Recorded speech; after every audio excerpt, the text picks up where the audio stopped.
Hi అండి, welcome to మన channel Devika institute. ఈరోజు మరొక శాస్త్రవేత్త అయిన పైథాగరస్ గారి గురించి తెలుసుకుందాం. దీన్ని మనం రెండు భాగాలుగా చేసుకుందాం. ఒక ఆయన సంఖ్యల గురించి మరియు జామెంట్రీలో నుంచి కొన్ని నిర్వచనాలు ఇచ్చారు. అందులో ఈ రెండు పార్ట్స్ని డివైడ్గా చేసుకుంటే దాంట్లో మనకి ఏం అడుగుతారో మనకు ఒక ఐడెంటిఫికేషన్ వస్తుంది. అంటే ఎలా చదవాలనేది మనకు తెలుస్తుంది. ఫస్ట్ ఇంట్రడక్షన్ తెలుసుకుందాం. గ్రీకు దేశానికి చెందిన ఇతను ఏ దేశస్థుడు? గ్రీకు దేశస్థుడు. అక్కడ సామోస్ దీవిలో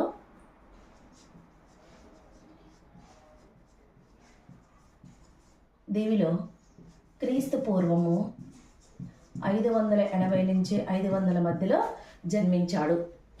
గ్రీకు దేశానికి చెందిన పైథాగరస్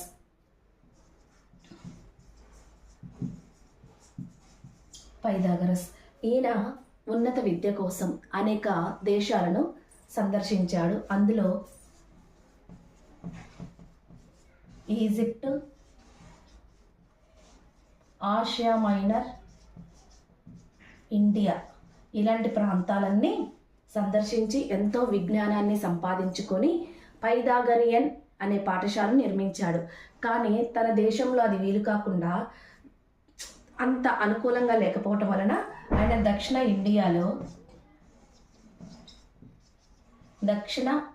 ఇటలీలో క్రాటన్ అనే ఊరిలో ఏంటంటే ఒక పాఠశాల నిర్మించాడు. అదే పైథాగరియన్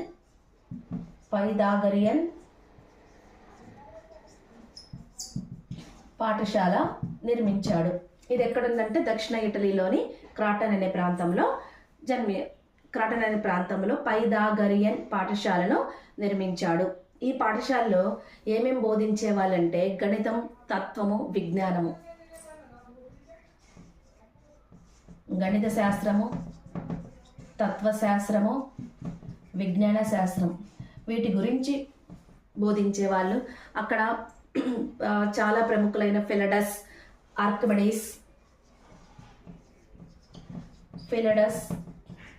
ఆర్కిమెడీస్ ఇలాంటి ప్రముఖులు ఈ పాఠశాలలోనే నేర్చుకొని వాళ్ళు కూడా ఎంత ప్రాముఖ్యత సాధించారో మనకు తెలుసు. సైంటిస్టులే కాబట్టి వాళ్ళు కూడా ఆ పాఠశాల నుంచి వచ్చిన ప్రముఖులు అనమాట, ఫిలడస్, ఆర్కిమెడీస్. తర్వాత ఈ పాఠశాలలో కొన్ని అసంఘిత కార్యక్రమాలు జరుగుతున్నాయి అని తెలిసి డెమోక్రటిక్ పార్టీకి చెందిన వాళ్ళు ఈ పైథాగరియన్ పాఠశాలను ధ్వంసం చేశారు. ఈ పాఠశాలని ఏ పార్టీ వాళ్ళంటే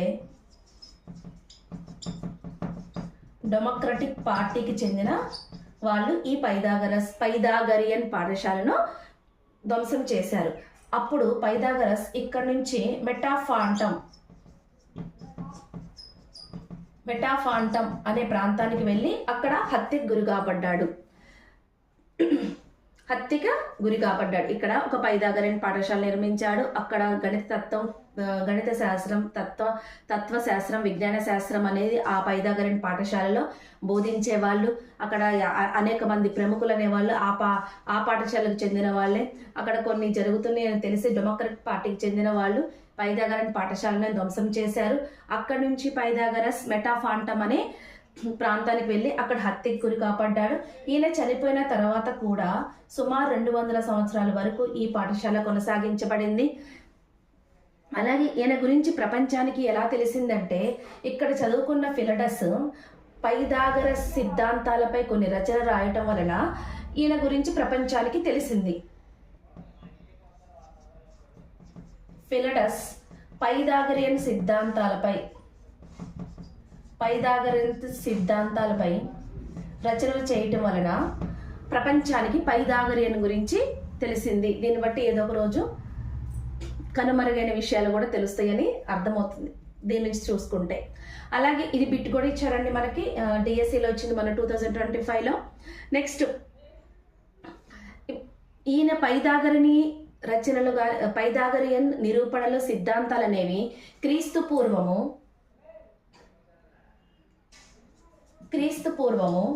365 సంవత్సరంలో యూక్లిడ్ రచించిన ది ఎలిమెంట్స్ అనే గ్రంథంలో ఈయన సిద్ధాంతాల నిరూపణలు ఈ గ్రంథంలో వివరించబడ్డని, అంటే ఈ సిద్ధాంతాలుగా నిరూపణలు కానీ ఈ గ్రంథంలో రాయబడ్డాయి. ఇప్పుడు మనము ఈయన గణితానికి చేసిన సేవల గురించి తెలుసుకుందామండి. దాన్ని 2 భాగాలుగా చేసి మనం గుర్తుపెట్టుకోవడానికి ఈజీగా చూసుకుందాం. ఈయన గురువు కూడా ఉన్నారండి. పైథాగరన్ గురువు వచ్చేసి థేల్స్. మనకి ఈజీగా అర్థం అవడానికి ఇలా రాశానండి. జామెట్రీ అంటే త్రిభుజంలోని 3 కోణాల మొత్తము, త్రిభుజంలోని 3 కోణాల మొత్తం 180 డిగ్రీలు లేదా 2 లంబ కోణాలు. ఈ నిర్వచనాన్ని ఇచ్చింది పైథాగరస్ గారు. నెక్స్ట్, కర్ణం మీద వర్గం మిగిలిన 2 భుజాల వర్గాల మొత్తానికి సమానమని చెప్పిన వ్యక్తి పైథాగరస్. ఇది ప్రపంచవ్యాప్తంగా ఎంతో ప్రాముఖ్యత సాధించుకున్న ఇది లంబకోణ త్రిభుజంలోని కర్ణం మీద వర్గం మిగిలిన 2 భుజాల వర్గాల మొత్తానికి సమానమని చెప్పిన వ్యక్తి. ఒక దత్త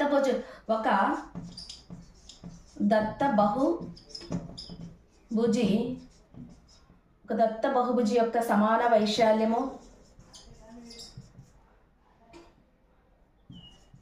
వైశాల్యం కలిగి మరొక దత్త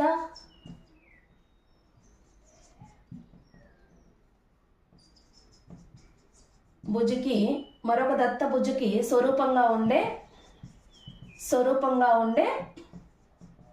బహుభుజిని నిర్మించటం. అంటే ఒక దత్తభుజి ఏదో ఒకటి తీసుకుందాం, ఒక పాలిగన్ ఇదొకటి తీసుకుందామండి, ఒక రెక్టాంగిల్ తీసుకుందాం. దీని వైశాల్యము దీనితో సమాన వైశాల్యంగా ఉండే ఏదైనా ఒక రెక్టాంగిల్ కానీ ట్రయాంగిల్ కానీ ఏదో ఒకటి, దీని వైశాల్యం ఎలా ఉండాలి?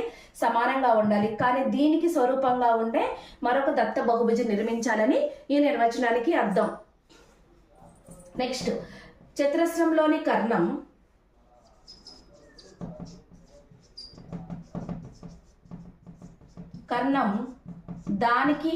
దానికి రెట్టింపు వైశాల్యం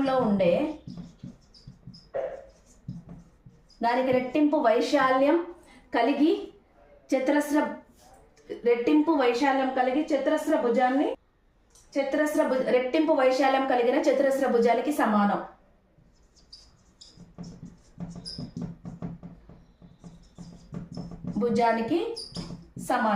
ఇది అంటే ఒక చతురస్ర కర్ణం, అంటే చతురస్ర భుజం తీసుకుందాం. ఏదైనా ఒక చతురస్ర భుజం 5 సెంటీమీటర్స్.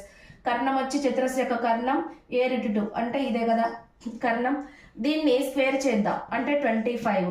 దీన్ని స్క్వేర్ చేస్తే మనకేమవుతుంది? 50 అవుతుంది. అంటే చతురస్రంలోని కర్ణం దానికి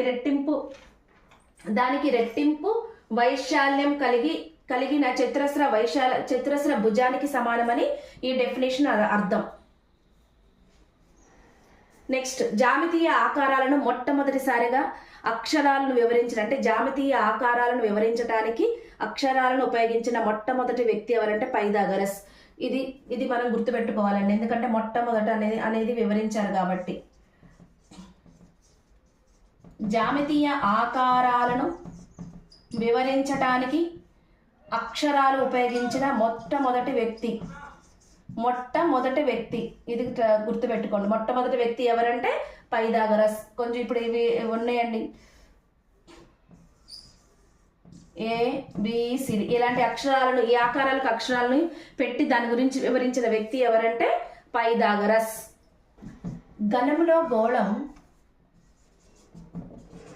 క్షేత్రగణితంలో గణంలో గోళం సమృత పటాల్లో వృత్తం అనేది చాలా అందమైనదని చెప్పాడు. అంటే గణంలో గోళమాకారం అనేది, వృత్తం అనేది చాలా అందమైనదని ఆయన వివరించాడు. అలాగే ఒకే చుట్టుకొలత కలిగిన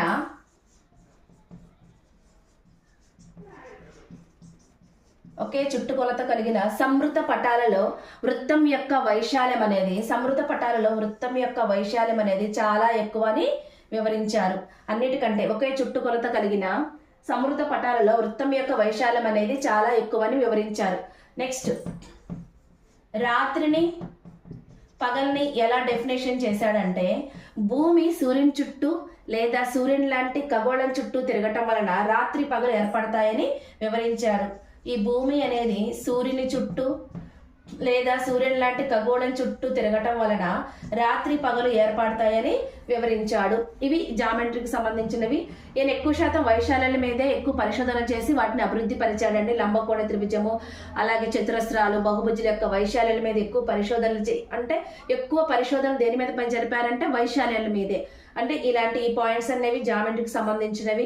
అంటే త్రిభుజంలోని 3 కోణాల మొత్తం 180 డిగ్రీలని లేదా 2 లంబ కోణాలని, కర్ణం మీద వర్గం 2 భుజాల మొత్తం 2 వర్గాల భుజాలకి మొత్తానికి సమానమని, తర్వాత గణంలో గోళం లేదా సంవృత పటాల్లో వృత్తం అనేది చాలా అందమైందని, ఒకే చుట్టుకలతో ఉన్న సంవృత ఆకారాల్లో వృత్తం యొక్క వైశాల్యం చాలా పెద్దదని, రాత్రి పగలంటే భూమి సూర్యుని చుట్టూ లేదా సూర్యుని లాంటి ఖగోళ చుట్టూ తిరగటం వల్ల రాత్రి పగలు ఏర్పడతాయని వివరించారు.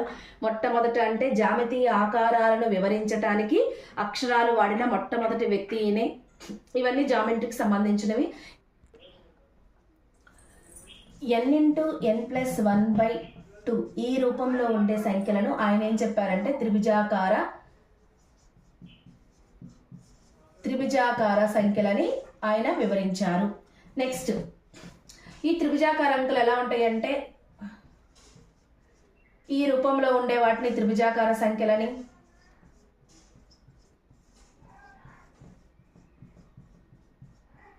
ఈ రూపంలో ఉండే సంఖ్యలను త్రిభుజాకార సంఖ్యలు, ఈ ఫార్ములాతో ఉండే వాటిని త్రిభుజాకార సంఖ్యలను వివరించాడు. త్రిభుజాకార సంఖ్యలలో ఒక సంఖ్య యొక్క కారణాంకాల మొత్తం ఆ సంఖ్య తప్ప మొత్తము దానికి సమానం అయితే దాన్ని పరిపూర్ణ సంఖ్యలుగా వివరించారు. పరిపూర్ణ సంఖ్యలకు కూడా ఒక డెఫినేషన్ ఇచ్చాడు.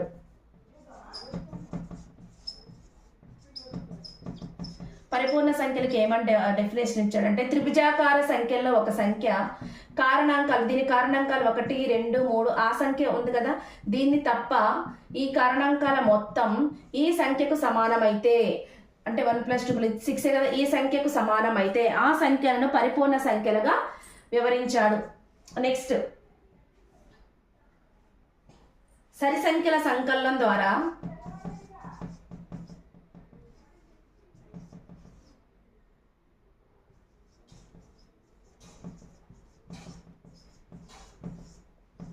(2, 6, 12, 20) ఇలాంటి శ్రేణి ఎలా ఏర్పడుతుందంటే ఇందులో ఒక సంఖ్యను 1 తేడాగా ఉండే 2 కారణాంకాల లబ్ధంగా రాయటం వలన సరే ఈ శ్రేణి వస్తుందని వివరించాడు. ఇలాంటి శ్రేణి ఎప్పుడు వస్తుందని వివరించాడు? సరి సంఖ్యల సంకలనం ద్వారా. ఇప్పుడు 6 ఉందండి, 1 కారణాంకాలు 1 తేడా ఉండాలి. 2 × 3 దీని డిఫరెన్స్ 1, ఈ రెండింటికి మధ్య తేడా ఎంత? 1. ఈ రెండింటి లబ్ధము ఇది వస్తుందని వివరించారు.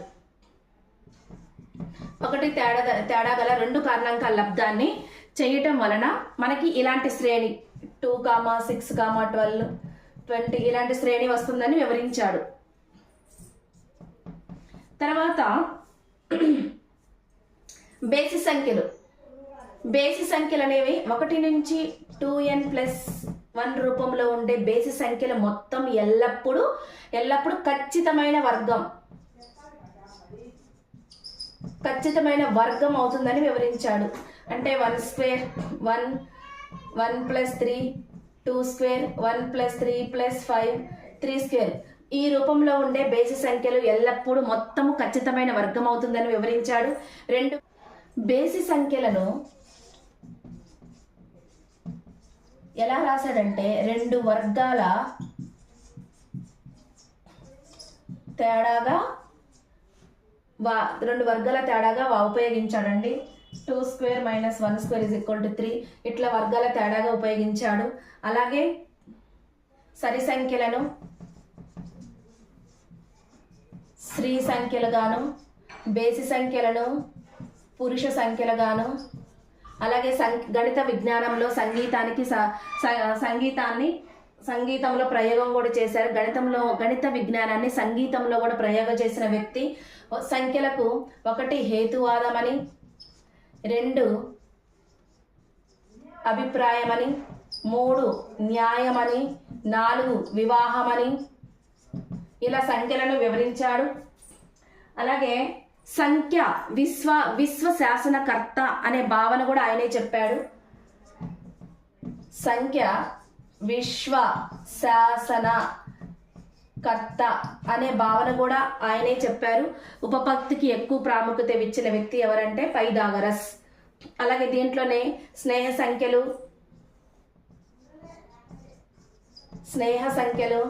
ఉంటాయని, చతురస్ర సంఖ్యలు, ఇలాంటి సంఖ్యలు ఉంటాయని కూడా వివరించిన వ్యక్తి ఈ రేఖాగణితానికి ఎన్నో నిర్వచనాలు ఇచ్చిన వ్యక్తి కూడా పైథాగరసేనండి. మనం దీంట్లో గుర్తుపెట్టుకోవాల్సింది ఏంటంటే త్రిభుజాకార సంఖ్యలు n × n+1/2 ఈ రూపంలో ఉండే ఇచ్చిన వ్యక్తి ఎవరంటే పైథాగరస్.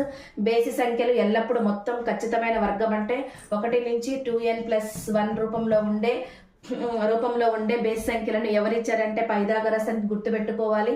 అలాగే పరిపూర్ణ సంఖ్యలకు డెఫినేషన్ గుర్తుపెట్టుకోండి.